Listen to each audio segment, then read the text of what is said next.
Hey guys, today we're going to use the foot as a way of diagnosing the liver. And of course, my disclaimer here is that you're not really diagnosing a liver disease. You have to go to the doctor and have them do tests to figure that out. But this will give you some good clues on a potential problem with your liver. Okay? That being said, let's dive in. And these are just little indicators that can actually help you narrow things down. First thing we're going to talk about is the little red and brown dots. They can be larger and smaller. And you can also have like a little shininess to them. They're usually on the lower leg. That is poor circulation. And that is usually a liver problem. It could also be diabetes.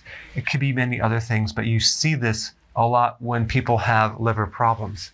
So the actual appearance of the lower leg and the foot gives a lot of great information about the overall health of the person, because the heart has to send blood all the way down to your feet and then back through the vascular system. And usually if there's a liver problem or a heart problem, whatever, there's going to be a vascular problem. And you're going to see it in this part of your body a lot because of the poor circulation that's occurring. So a lot of these problems happen at the greatest distance from the heart. And also even with diabetes, for example, you see neurological problems in your feet and your hands because of that fact, because it affects the distal fingers, which is the point furthest away from the heart. Okay, so you'll see red and brown little discoloration type specks on the lower leg, and then something called spider veins, or another name would be spider nevis, which usually see this in cirrhosis. And what's happening to the liver is you're building up a lot of estrogen, and too much estrogen can affect the vascular system. So you can see varicose veins and spider veins, and you can see them in the lower legs. Then we have cracked heels, okay? This is usually a vitamin B3 deficiency or an omega-3 fatty acid deficiency. Why? Because one of the functions of the liver is to make bile and help you absorb these fatty acids, not just omega-3 fatty acids, but vitamin A, which could be involved in the skin, vitamin E, which could be involved in the skin. Those are fat-soluble vitamins. But vitamin B3 also affects the skin. Other B vitamins also can affect the skin as well, just how they relate to the cofactor to help the enzymes work, especially with proteins. So B3 deficiency can create a problem. Another name for that would be pellagra. People with pellagra, which is a B3 deficiency, have a lot of skin issues. All right, itching of the foot, usually in the bottom of the foot. That is a backup of fluids into the liver. It's a congested liver. It could be bile backing up, and you're getting a buildup of histamines, a congested liver, so you can have itching in the foot.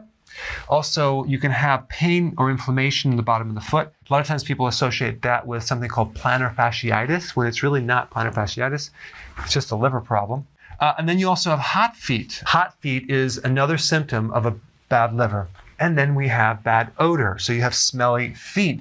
Why? Because the liver is not able to detoxify correctly, and it's backing up through the skin. Usually if the liver's bad, the person's diet is pretty bad, and their entire body is backed up with garbage, especially the large intestine and the kidneys, and it's coming out through the skin. So you can't just have a really terrible, unhealthy, bad liver and have a very healthy kidney or colon. If one is bad, they're usually all pretty congested and unhealthy. Okay, pitting edema. That's where you press your finger into the lower leg and it leaves a dent and it just stays there. That's fluid backup. That's a common liver symptom. Then we have fungus, toenail fungus. People with liver problems have a higher level of fungus growing on their body because they usually have an imbalance in the microflora in the gut. And that is going to relate to an overgrowth of fungus and yeast on the outside of the body. So that's why you see like dandruff and psoriasis, toenail fungus. And then the nail bed, and it could actually happen on the hands or the feet. The nail bed is going to be white. So it's going to be white because of the poor circulation that's occurring on that nail bed. All right, so then the next question is, what really causes liver problems? A lot of things. One big one is the side effect from medications. Another one is a lot of sugar in the diet, especially high fructose corn syrup. cooked foods. So if you're just having canned foods, which are pasteurized, and you're not having anything raw, that's eventually going to be very, very hard on the liver and the kidney.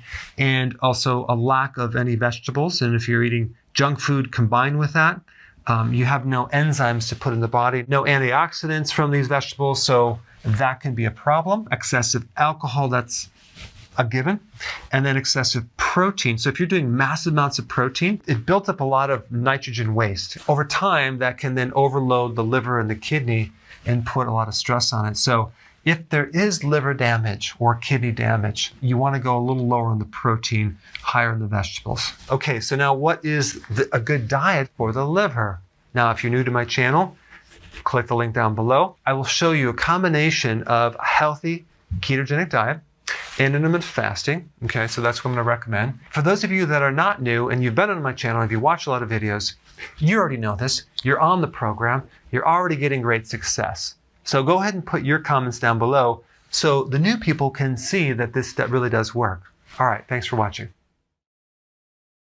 Hey, if you're liking this content, please subscribe now, and I will actually keep you updated on future videos.